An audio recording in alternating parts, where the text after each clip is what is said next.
Matthew chapter 9. Getting into a boat, Jesus crossed over the sea and came to his own city. And they brought him to a paralytic lying on a bed. Seeing their faith, Jesus said to the paralytic, "Take courage, son, your sins are forgiven." And some of the scribes said to themselves, "This fellow blasphemes." And Jesus, knowing their thoughts, said, "Why are you thinking evil in your hearts? Which is easier to say, 'Your sins are forgiven,' or to say, 'Get up and walk'? But so that you may know that the Son of Man has authority on earth to forgive sins." Then he said to the paralytic, "Get up, pick up your bed, and go home." And he got up and went home. But when the crowd saw this, they were awestruck and glorified God who had given such authority to men. As Jesus went on from there, he saw a man called Matthew sitting in the tax collector's booth, and he said to him, "Follow me." And he got up and followed him. Then it happened that as Jesus was reclining at the table in the house, behold, many tax collectors and sinners came and were dining with Jesus and his disciples. When the Pharisees saw this, they said to his disciples, "Why is your teacher eating with the tax collectors and sinners?" But when Jesus heard this, he said, "It is not those who are healthy who need a physician, but those who are sick. But go and learn what this means. I desire compassion and not sacrifice.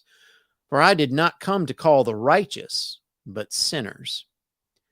Then the disciples of John came to him, asking, "Why do we and the Pharisees fast, but your disciples do not fast?"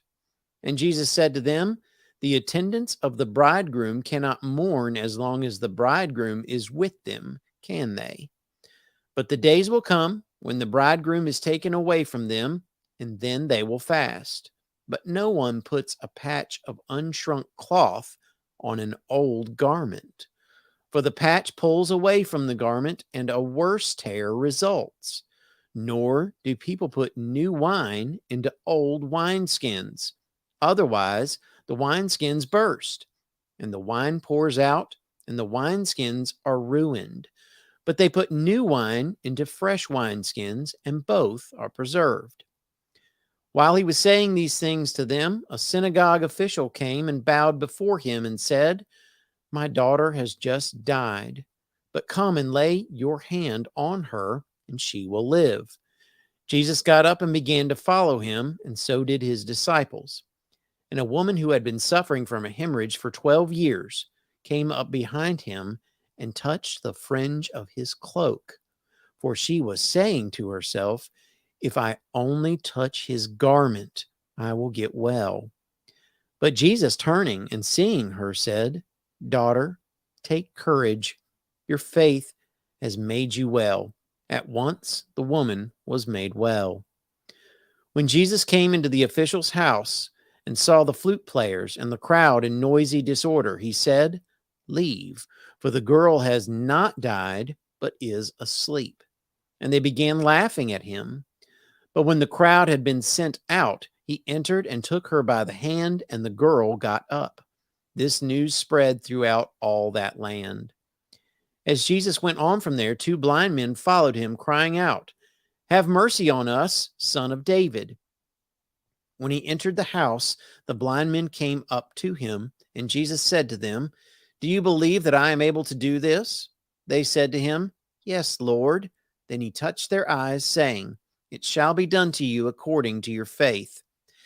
And their eyes were opened, and Jesus sternly warned them, "See that no one knows about this."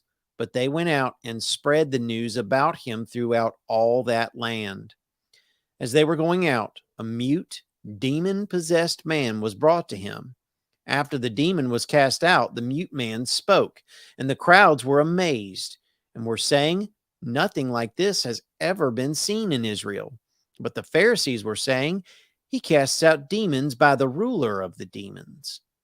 Jesus was going through all the cities and villages, teaching in their synagogues and proclaiming the gospel of the kingdom and healing every kind of disease and every kind of sickness. Seeing the people, he felt compassion for them because they were distressed and dispirited like sheep without a shepherd. Then he said to his disciples, "The harvest is plentiful, but the workers are few. Therefore, beseech the Lord of the harvest to send out workers into his harvest." Matthew 9.